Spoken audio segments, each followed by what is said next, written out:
Assalamualaikum warahmatullahi wabarakatuh. Salam sejahtera bagi kita semua. Om Swastiastu, Namo Buddhaya. Jadi pada video kali ini, kami dari kelompok 4 mata kuliah perkembangan peserta didik akan membawakan materi masa kanak-kanak awal dalam perkembangan sosial emosinya. Di mana dalam kelompok kami itu terdiri dari 4 orang. Ada Aisyah Mansur, Rizky Amelia, Muhammad Baik Hafifullah, dan saya sendiri Hendra Tamsar Putra. Adapun pokok pembahasan kami ada 7, yang mana untuk pengertian masa kanak-kanak awal serta perkembangan emosi dan kepribadian akan dibacakan oleh Aisyah Mansur. Lalu pola seorang tua akan dibacakan oleh Muhammad Barik Hafifullah. Perlakuan yang salah pada anak dan hubungan saudara kandung dan urutan kelahiran akan dibacakan oleh Rizky Amelia. Isu-isu terkait keluarga di dalam masyarakat kembali akan dibacakan oleh Muhammad Barik Hafifullah. Dan yang terakhir, peran teman sebaya, bermain, dan televisi dalam perkembangan anak akan saya bacakan sini. Kalau begitu mari kita masuk ke pokok pembahasan yang pertama yang akan dibacakan oleh Aisyah Mansur. Baik, terima kasih atas kesempatan yang diberikan. Saya Aisyah Mansur dengan NIM 200209501012. Langsung saja kita masuk ke pokok pembahasan yang pertama, yaitu pengertian masa kanak-kanak awal.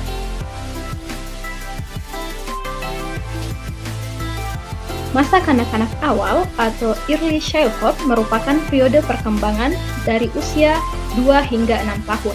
Masa kanak-kanak awal sering juga disebut dengan masa estetika, masa indera, dan masa menentang orang tua. Disebut estetika karena pada masa ini merupakan saat terjadinya perasaan keindahan. Disebut masa indera karena pada masa ini indera anak-anak berkembang pesat. Karena pesatnya perkembangan tersebut, anak-anak senang mengadakan eksplorasi yang kemudian disebut dengan masa menentang. Masa kanak-kanak awal dimulai sebagai masa penutup bayi dan berakhir sekitar usia masuk sekolah dasar. Lanjut ke pokok pembahasan yang kedua, yaitu perkembangan emosi dan kepribadian. Yang pertama ada konsep diri. Pengertian. Konsep diri atau self-concept adalah semua ide, pikiran, kepercayaan, dan pendirian yang diketahui individu tentang dirinya, termasuk persepsi individu akan sifat dan kemampuannya, nilai-nilai yang berkaitan dengan pengalaman, dan objek tujuan serta keinginannya. Aspek-aspek dari konsep diri ini terdiri atas 4, yaitu aspek fisik, sosial, moral, dan psikis. Aspek fisik di sini meliputi penilaian individu terhadap segala sesuatu yang dimilikinya.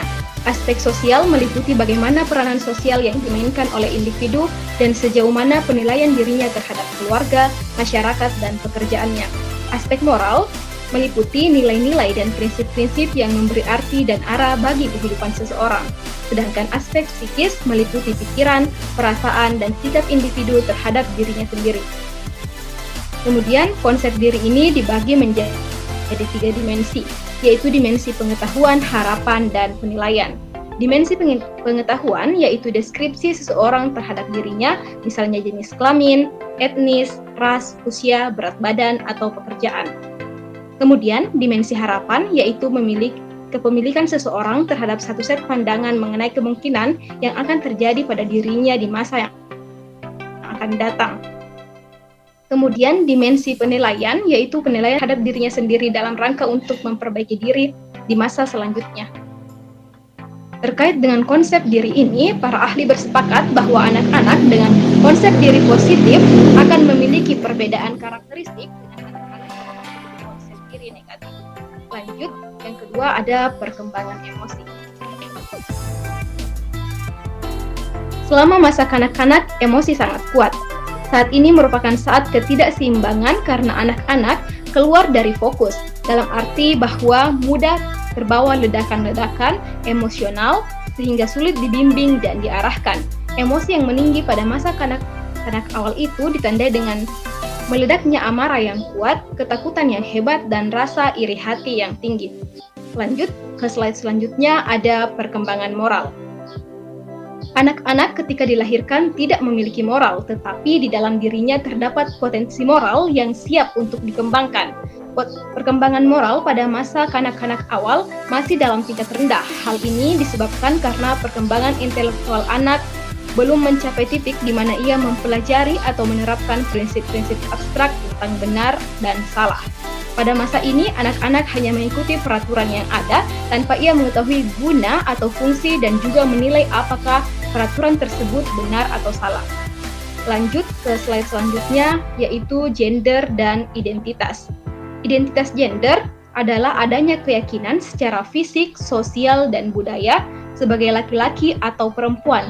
Pada masa kanak-kanak awal, anak belajar kategori sosial pada laki-laki dan perempuan dan memberi label diri dan orang lain sebagai anak laki-laki atau anak perempuan, walaupun dengan pemahaman yang terbatas dari makna yang sebenarnya. Identitas gender yang sehat adalah identitas gender yang konsisten sesuai dengan identitas biologisnya. Artinya bahwa jika secara biologis anak berjenis kelamin perempuan, maka ia akan bertingkah laku selayaknya perempuan. Begitu pula sebaliknya, jika secara biologis anak berjenis kelamin laki-laki, maka ia akan bertingkah laku selayaknya laki-laki. Lanjut, untuk pembahasan selanjutnya akan dilanjutkan oleh teman kelompok saya, Muhammad Barik Hafifullah.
menghormati pekerjaan dan usaha mereka. Orang tua otoriter menempatkan batasan dan kontrol yang tegas pada anak dan memungkinkan sedikit pertukaran verbal.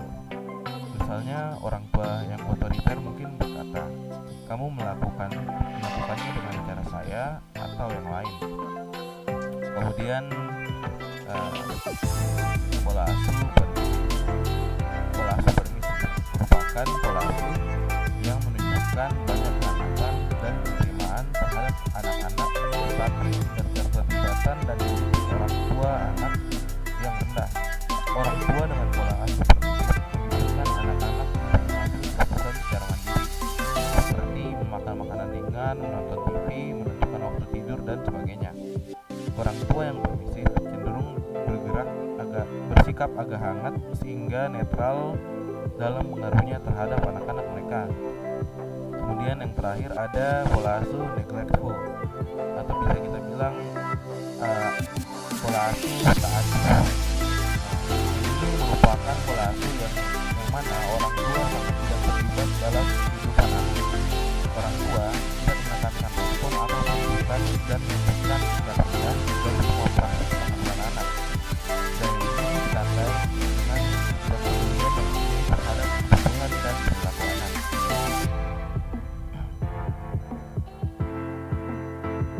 Kemudian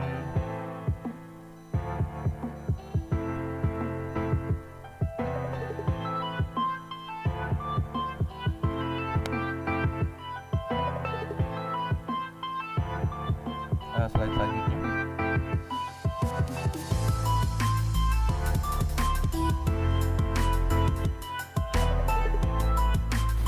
Sudah aja langsung, sudah betul Pak. Oke. Selanjutnya pemberian hukuman dan dampak pada anak. Hukuman adalah tindakan yang dijatuhkan kepada anak secara sadar dan sengaja sehingga usia munculkan nestapa sehingga anak menjadi sadar atas perbuatannya kemudian di dalam hati akan berjanji untuk tidak mengulangi kembali. Hukuman lebih banyak memberikan dampak negatif daripada positif. Belum lagi jika meninggalkan bekas luka fisik pada sebuah anak. Berikut adalah beberapa dampak pemberian hukuman pada anak, seperti mengurangi perbuatan yang menjadi sebab dihukum, menghasilkan akibat lain yang tidak diinginkan seperti agresivitas, kekhawatiran, dan tidak jujur. Kemudian hanya bersifat sementara. Jika ancaman hukuman hilang, respon yang lain kembali muncul. Kemudian yang terakhir menghasilkan respon yang lain.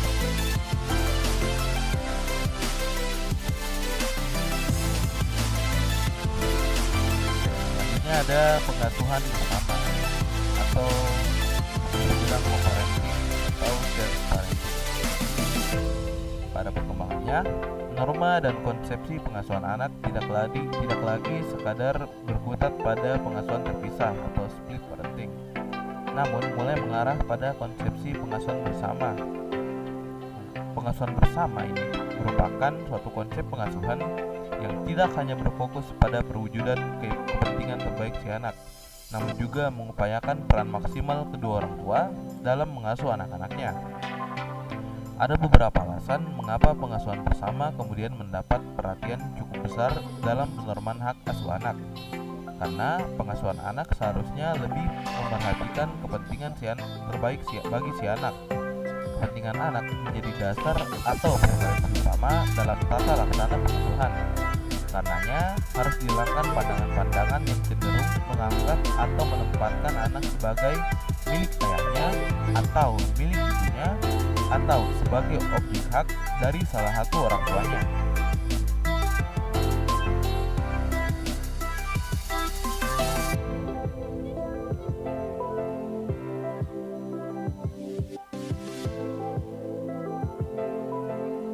Oke, kemudian pokok pembahasan selanjutnya akan dibacakan oleh rekan saya Reski Amelia. Silakan. Baik, pokok pembahasan selanjutnya yaitu perlakuan yang salah pada anak.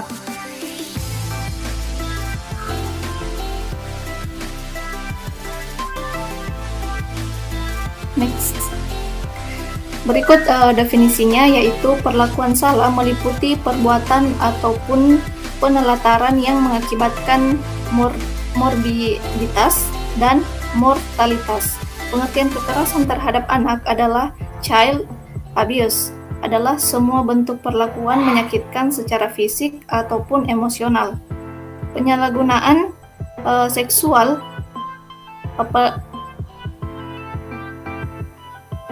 kemudian eksploitas komersial atau eksploitas lain yang mengakibatkan cedera atau kerugian nyata ataupun potensial terhadap kesehatan anak, kelangsungan hidup anak, tumbuh kembang anak, atau martabat anak yang dilakukan dalam konteks hubungan tanggung jawab, kepercayaan, atau kekuasaan.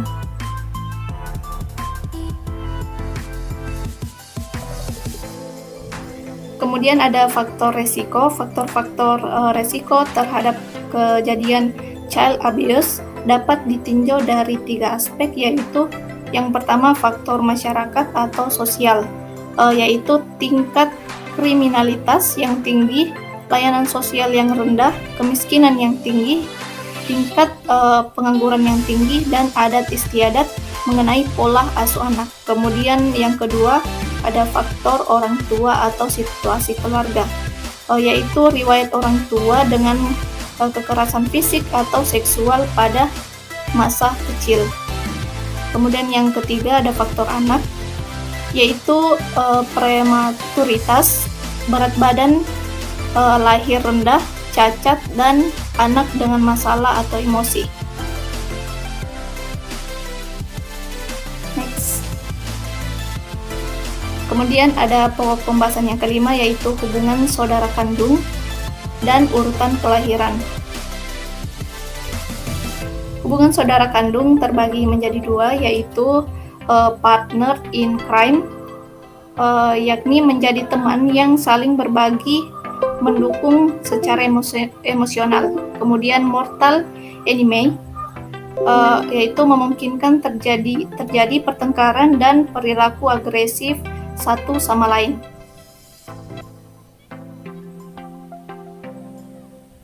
Kemudian ada urutan kelahiran. Anak pertama versus everyone. Orang tua menaruh harapan yang lebih tinggi pada anak-anak yang lahir duluan daripada anak yang lahir kemudian. Pembahasan selanjutnya akan dibacakan kembali oleh Bari.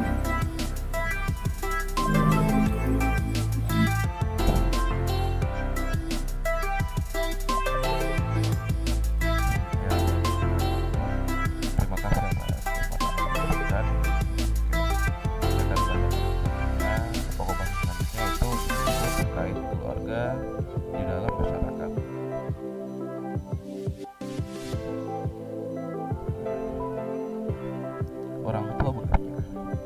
Orang tua bekerja adalah tren yang tak terhindarkan dan memiliki kelebihan dan kekurangan masing-masing. Efek dari kedua orang tua yang bekerja pada anak dapat dihindari. Tentunya harus menemukan cara untuk menjaga keseimbangan antara pro dan kontra bekerja. Kita lihat ada dampak positif. Pertama itu pendidikan gaya hidup yang berkualitas. Dengan kedua orang tua gaya hidup berkualitas tinggi menjadi lebih terjangkau untuk sebagian besar rumah tangga. Ini adalah keuntungan utama saat kedua orang tua bekerja. Dengan demikian, ada lebih banyak uang di tangan orang tua untuk dibelanjakan pada anak-anak mereka untuk pendidikan dan kebutuhan lainnya. Kemudian yang kedua, nilai waktu.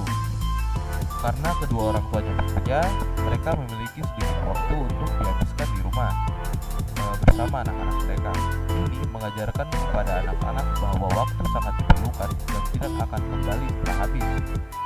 Mereka memahami pentingnya menghargai waktu mengapa tidak dapat dihindari untuk kemanfaatannya sebaik mungkin.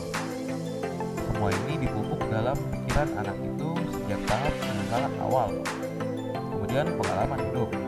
Karena kedua orang tua sedang bekerja dan tidak ada untuk anak-anak mereka pada siang hari, maka ketika mereka kembali ke rumah mereka memiliki banyak pengalaman hidup untuk dibagikan kepada anak-anak mereka. Ini membantu anak menjadi lebih dewasa dan memahami kehidupan. Kemudian terakhir membuat anak-anak mandiri. Anak-anak dari orang tua yang bekerja menjadi mandiri yang usia sangat tinggi karena mereka menyadari bahwa orang tua mereka sedang bekerja. Mereka belajar untuk mengambil keputusan sendiri hingga mereka menjadi pembuat keputusan yang baik dan percaya diri. Nah, kemudian bisa kita lihat di sebelah kanan ada efek negatifnya. Yang pertama ada dari efek psikologisnya. Kebanyakan orang tua yang bekerja itu harus berpindah kota yang berbeda dikarenakan oleh pekerjaan mereka, dan mengorbankan keluarga inti mereka. Saya ambil contoh sebagian besar ya di India, bahkan saat ini pengasuhan inti mendapat dukungan yang sangat sedikit dari keluarga mereka sendiri. Akibatnya mereka harus menyewa pengasuh atau menerima anak-anak mereka di fasilitas penitipan anak. Anak juga sering ditelantarkan karena orang tuanya tidak mampu memberikan perhatian yang tidak terbagi. Kemudian yang kedua ada perubahan perilaku dan suasana hati. Bagi ibu pekerja yang meninggalkan anak-anaknya di tempat penitipan anak cenderung mengalami kegelisahan dan kesulitan mengatur perubahan suasana hati. Karena kedua orang tua tidak dapat menghabiskan cukup waktu dengan anak-anak mereka, ada kemungkinan anak-anak menjadi lebih keras kepala dan agresif. Kemudian yang terakhir, ikatan dengan orang tua. Terkadang ketika orang tua sibuk dengan pekerjaan mereka dan memiliki sedikit waktu untuk dihabiskan di rumah bersama anak-anak mereka, ikatan yang dimiliki anak-anak dengan orang tua menjadi rusak. Saat anak-anak tumbuh dewasa, celah ini makin melebar.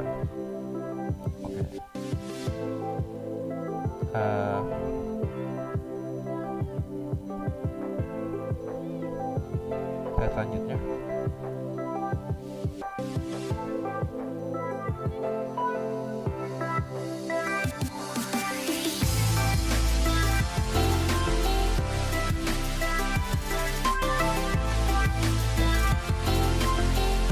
anak korban perceraian. Fenomena seringnya terjadi perceraian dari tahun ke tahun terus mengalami peningkatan. Adapun adanya perceraian ini, anak korban dari perceraian sehariannya diasuh oleh keluarga besar atau extended family. Di dalam keluarga tersebut tentu terdapat perubahan fungsi keluarga. Salah satu dari fungsi keluarga yakni sosialisasi dan dampak pada perilaku anak korban perceraian. Fungsi sosialisasi keluarga adalah untuk mendidik anak mulai dari awal sampai pertumbuhan anak hingga terbentuk personalitinya atau kepribadiannya. Anak-anak lahir tanpa bekal sosial. Agar anak dapat berpartisipasi, maka harus disosialisasi oleh orang tuanya tentang nilai-nilai yang ada dalam masyarakat.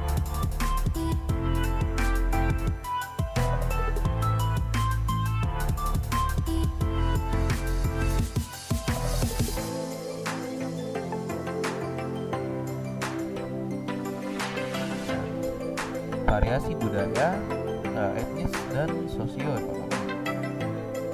Latar belakang budaya, etnis, dan kelas sosial dalam keluarga sangat berpengaruh dalam pola pengasuhan anak.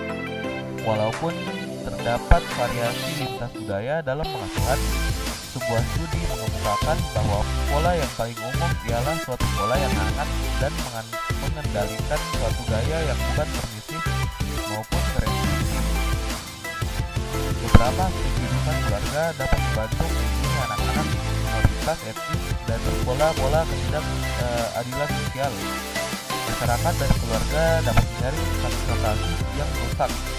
Orang tua dapat memberi kerangka ajuan alternatif dari yang diberikan oleh mayoritas, serta orang tua dapat memberi model-model peran dan dorongan yang kompeten. Oke, lanjut pada pokok pembahasan yang ketujuh, yaitu peran kawan sebaya, bermain, dan televisi dalam perkembangan anak.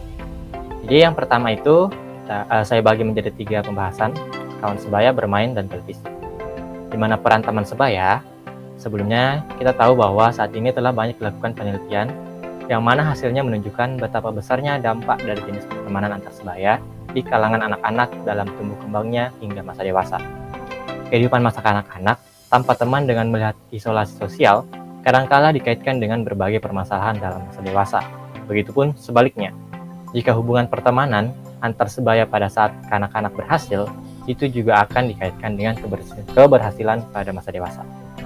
Berdasarkan referensi yang setelah saya baca dengan melihat beberapa penelitian daripada ahli, berikut adalah beberapa contoh dari hasil penelitian tentang konsekuensi dan kontribusi teman sebaya pada masa perkembangan anak. Mungkin bisa di next. Nah, jadi saya bagi 2 untuk dampaknya. Itu ada konsekuensi atau apa dampak dari gagalnya anak di lingkungan teman sebaya, dan kontribusi, di mana dampak positif dari teman sebaya terhadap perkembangan anak. Oke, yang pertama, untuk hasil penelitian tentang konsekuensi ini berdasarkan beberapa dari ahli, di mana ada yang pertama Groenhoorn, Heimel, dan Asser itu menyatakan bahwa antara 6 hingga 11% anak di kelas 3 hingga kelas 6 itu tidak memiliki teman di kelas. Di mana berdasarkan salah satu contoh di atas, diyakini bahwa peran negatif ini juga memengaruhi kemajuan anak dalam sekolah. Adapun studi isolasi atau penolakan oleh teman pada masa anak dapat menyebabkan dampak lebih serius bagi anak dalam menghadapi masalah-masalah sosial dalam kehidupan dewasanya.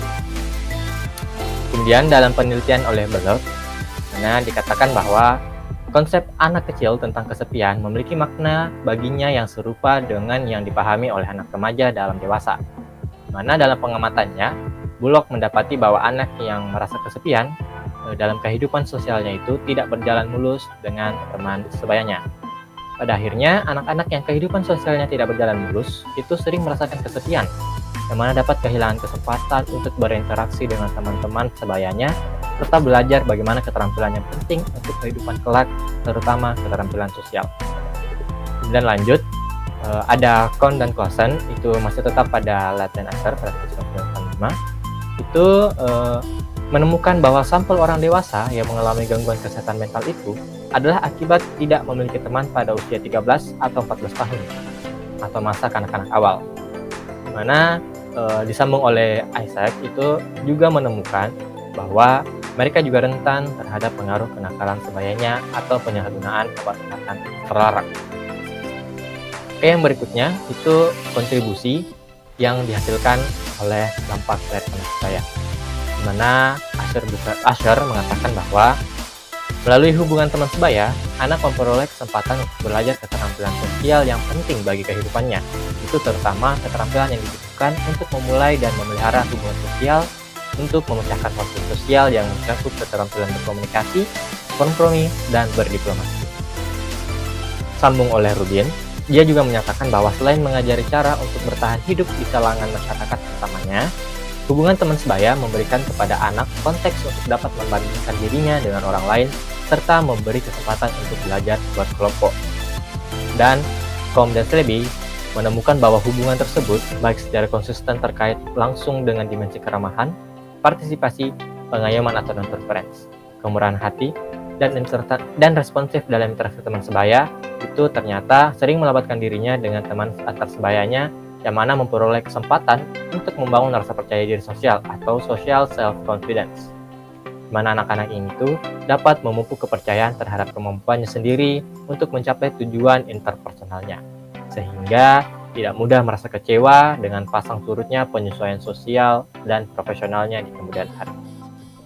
Kemudian, adapun Hartop itu mengidentifikasi bahwa ternyata ada jenis atau ada 4 fungsi hubungan teman sebaya, yang mana yang pertama itu hubungan teman sebaya sebagai sumber emosi, baik untuk memperoleh rasa senang maupun beradaptasi dengan stres. Lalu yang kedua itu sebagai sumber kognitif untuk mempunyai masalah dan perolehan pengetahuan.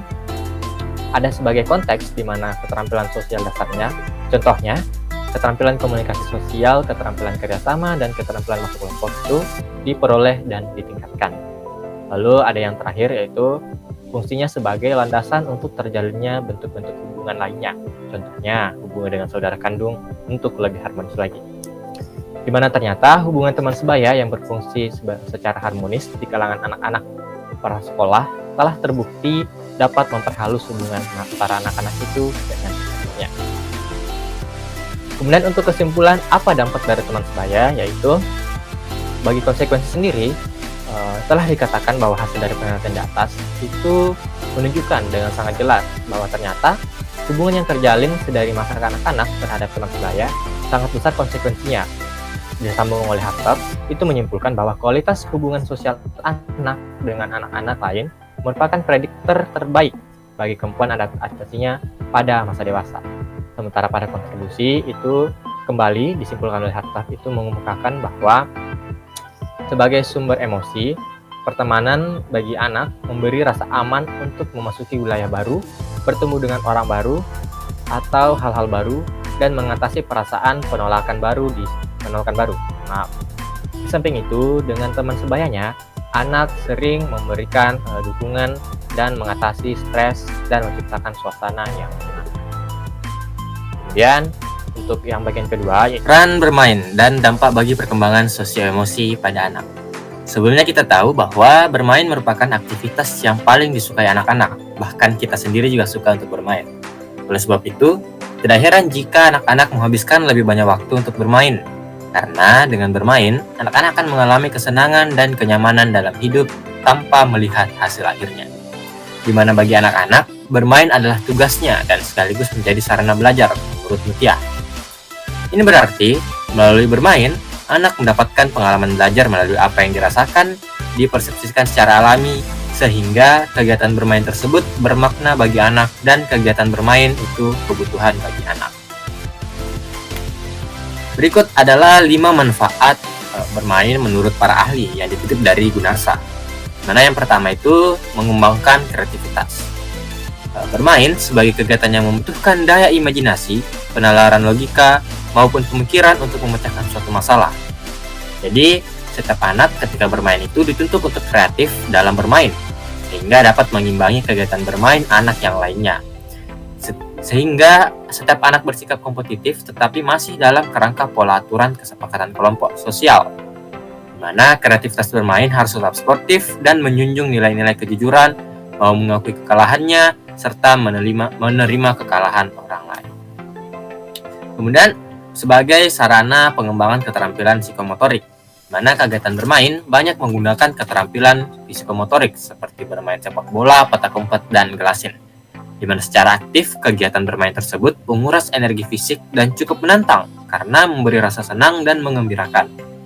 Karena itu, bermain dirasa sebagai suatu aktivitas yang tidak membosankan, tetapi sangat-sangat menyenangkan, memberi kepuasan tersendiri, dan prosesnya itu sering diulang tanpa bosan.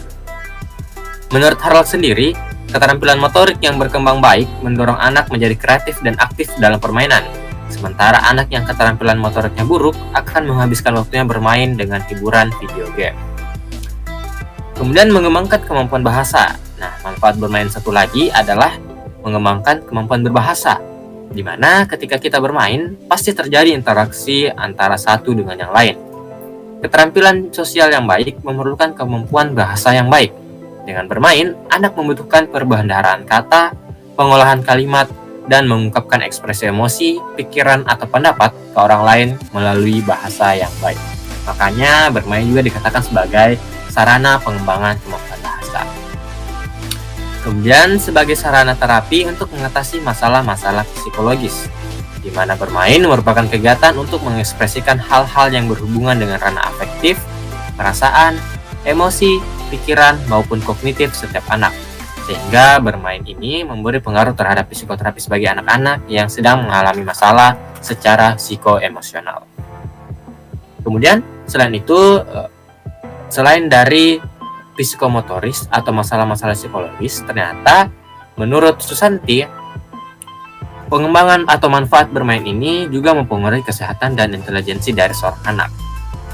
Nah, yang terakhir, sebagai pengembangan keterampilan sosial, di mana bermain melibatkan kemampuan untuk berkomunikasi, kerjasama, menghargai, dan menerima orang lain, serta dapat menyesuaikan diri dengan aturan-aturan kelompok sosial. Oleh sebab itu, bermain dapat melatih kemampuan untuk mengontrol diri, mengurangi sifat egois, dan mengembangkan keterampilan berkomunikasi dengan orang lain. Di mana tahap dan jenis interaksi dalam proses bermain itu ada 2, sementara untuk interaksinya ada 4 jenis. Yaitu yang pertama bermain sejajar, di mana dimulai pada usia 2-3 tahun dan ditandai dengan menaruh perhatian untuk melihat anak-anak lain dan berusaha melakukan kontak sosial. Kemudian ada yang dinamakan bermain asosiatif, di mana ketika interaksi sosial anak mendekat dengan anak lainnya, maka dengan sendirinya bermain secara kooperatif akan terbentuk, di mana anak telah menjadi anggota kelompok dan mulai adanya interaksi di dalam kelompok tersebut. Dan untuk jenis interaksinya itu ada 4. Ada non-sosial, paralel, asosiasi, dan kooperatif. Kita masuk ke bagian peran televisi, di mana salah satu perangkat teknologi ini sangat paling dekat dengan anak-anak. Sebelumnya, televisi dinilai bahwa kurang bermanfaat dalam pengembangan dunia pendidikan. Hal ini mengingat biaya operasional yang cukup mahal dan juga sulit untuk didapatkan. Tetapi kemudian muncul pendapat-pendapat yang berlawanan. Ada yang menyatakan bahwa TV sebagai media massa sangat bermanfaat dan memajukan pendidikan suatu bangsa. Di mana dari pendapat tersebut, dalam perkembangannya membuktikan bahwa dengan sifat audiovisual yang dimiliki oleh TV menjadikan televisi sangat pragmatis, sehingga mudah mempengaruhi penonton dalam hal sikap, tingkah laku, dan pola pikirnya.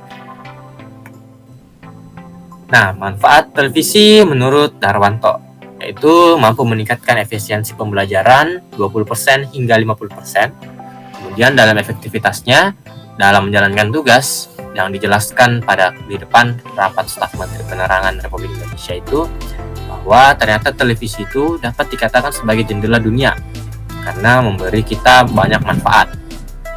Dan yang terakhir, seperti yang telah dimiliki sebelumnya, atau dapat memberikan pengalaman semu atau stimulate experience dengan menonton dan dari sifat audiovisualnya.